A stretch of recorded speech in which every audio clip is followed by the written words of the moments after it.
Hello, hi. ఏం లేదండి, బాగా జలుబు చేసింది, బాగా హెడేక్ వచ్చింది. జలుబు చేస్తే ఆటోమేటిక్గా తలనొప్పి వస్తుంది. అందుకే కొంచెం మన పెద్దోళ్ళు చెప్పిన చిట్కాలు పాటిద్దామని వచ్చాను. ఇంతెందుకు ట్యాబ్లెట్ వేసుకోవచ్చు కదా అంటారా? ఆ ట్యాబ్లెట్ని చూస్తే ఇంకా ఎక్కడ లేని తలనొప్పి వస్తుంది. చిన్నదానికి ట్యాబ్లెట్, పెద్దదానికి ట్యాబ్లెట్ ఎక్కడ వేద్దామండి? సరే, పెద్దవాటికంటే వేయాలి, ఇలాంటి చిన్న చిన్న వాటికన్నా కొంచెం ట్యాబ్లెట్లు తగ్గిద్దాం. మన పెద్దోళ్ళు చెప్పారు కదా కొన్ని కొన్ని చిట్కాలు, అవి పాటిద్దాం. నేనైతే ఎప్పుడు జలుబు చేసినా నేను ఇదే చేస్తాను. బాగా గొంతు నొప్పి ఉన్నా కానీ నేను ఇదే చేస్తాను.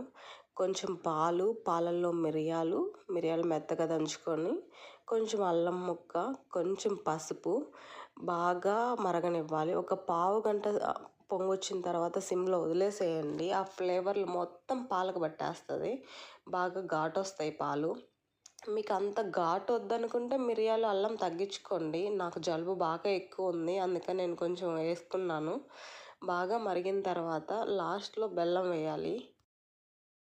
ముందే బెల్లం వేస్తే పాలు ఇరిగిపోతాయి, అందుకని మొత్తం అయిపోయిన తర్వాత, కాగిపోయిన తర్వాత లాస్ట్లో బెల్లం వేసి కొంచెం అలా అనేసి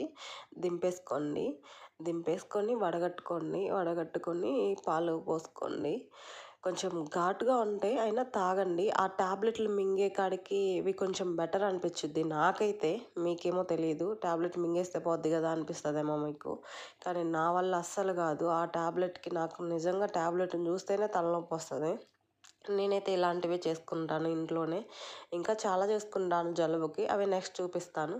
ప్రజెంట్ అయితే ఇది తాగుతున్నాను. కొంచెం ఘాటుగా ఉన్నాయి, అయినా బాగున్నాయి టేస్ట్.